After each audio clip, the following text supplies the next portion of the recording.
Concerned about your weight, trying to lose weight. You've tried all those semi-starvation diets. You've gone up and down, and now you said, I had it. And you say, I'm going to go back to the good life. But the good life may be killing you. Dying for a cheeseburger? I know the feelings. People come and go with those kind of feelings. But today I want to give you a very successful formula of how to lose weight successfully and enjoying it. And that is, if you want to lose weight, you have to eat more. Surprised? A rational, successful approach. Don't tune me out yet. Listen carefully. If you want to lose weight, you have to eat more. If you want to lose those extra pounds successfully, it's not so much the amount of food that you eat, it's more the number of calories that you have in the food. Let me give an example. Did you know that you can eat 10 potatoes? And that's exactly the same number of calories as you have in one tube of Pringles? Yeah, it's amazing, isn't it? Potatoes have very little fat, very few calories, unless you pour them on. Pringles are 65% fat. Pringles, potato chips, have very little to do with potatoes. It's basically fat that is held together by a little bit of potato starch. So here's the lesson. Eat more food as it comes in nature, and you can eat more and you get fewer calories. Another example. Did you know you can have one slice of apple pie? Yes. Apple pie a la mode. Yeah, 600 calories. It goes down very easily. Yeah, I know.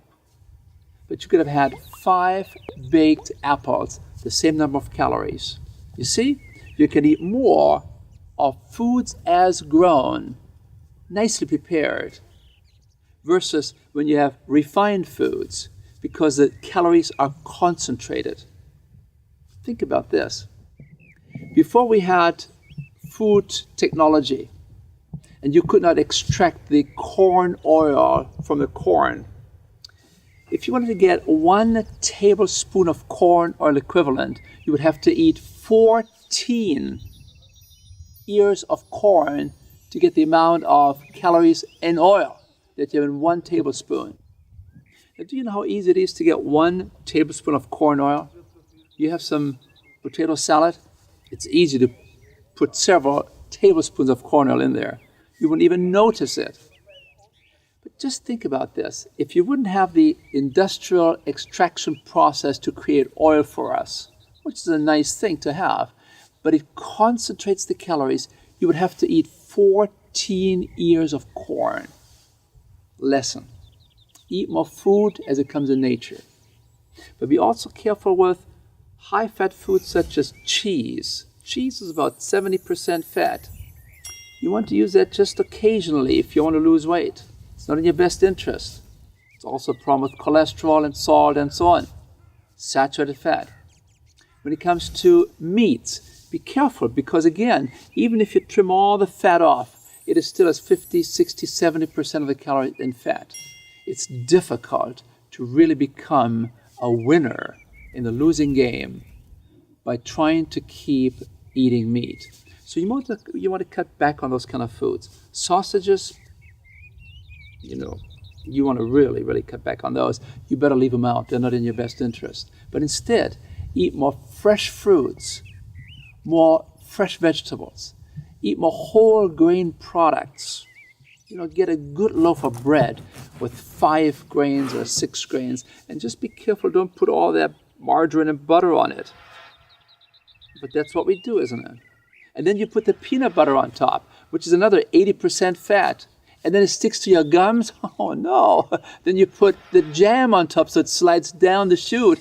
No. Why don't you just have some good bread next time? Freeze it.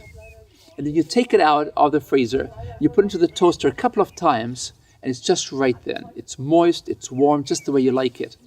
And then instead of putting all the margarine and the peanut butter and the jam on top, why don't you just maybe use some mashed bananas on it? It's easy to do. Oh, you say that doesn't really look all that good. Well, you can make it fun. You can put some pineapple ring on top, and then you put a raspberry right in the middle. Hey, it's going to look great.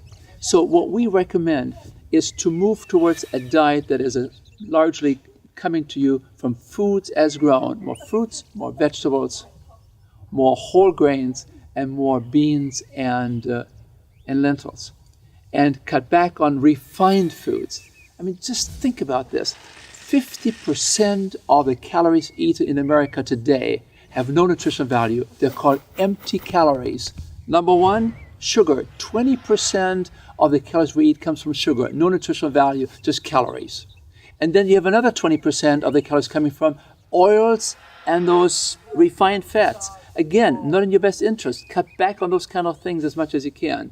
And then you have alcohol. That's another 8-9% for most men of the calories comes in the form of alcohol. And I'm sorry to say, there's no nutritional value there. No. It's not liquid grains. No. Alcohol is calories. So once you recognize that 50% of the foods that we eat, 50% of all the calories have no nutritional value, these are concentrated calories. Just think of it. We've taken 40 teaspoons of sugar per person per day. Just 2 soda pops.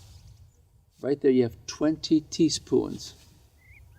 It's not in your best interest. Try to be careful about these refined foods and try to cut back on the animal products because they're usually high in fat. And then add some exercise and have a good attitude towards life and shed some of the old ideas that if you want to lose weight, you have to eat less. No, eat more, but of the right foods, and you won't feel hungry. And you won't have a semi-starvation diet. And you put some exercise into that program, and you are going to be a winner in the losing game, and you'll be losing 1 to 2 pounds every week and enjoying life. God bless. I'm Dr. Hans Diehl, and here's to your health.